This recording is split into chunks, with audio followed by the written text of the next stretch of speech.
রাসূলুল্লাহ সাল্লাল্লাহু আলাইহি ওয়াসাল্লাম বলেন, যে ব্যক্তি রমাদান মাসে একটি নফল ইবাদত করে অন্য মাসের একটি ফরজের সমতুল্য, আর রমাদান মাসে একটি ফরজ ইবাদত করে অন্য মাসের ফরজের সমতুল্য, সুবহানাল্লাহ।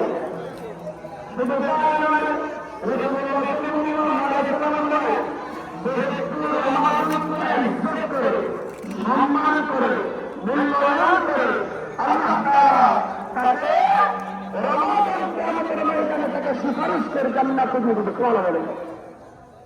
আর রমাদানকে যদি ইজ্জত না করি, সম্মান না করি, তাহলে আমার জন্য কি হবে? পবিত্র কালামে আল্লাহ তাআলা বলতেছেন, পবিত্র কালামে আল্লাহ তাআলা বলেন, আল্লাহ তাআলা বলেন, কিয়ামতের ময়দানে মানুষগুলো উঠবে, মানুষগুলোর নেক আমলগুলো আল্লাহ তাআলা বরবাদ করে দিবে। কারণ নেক আমল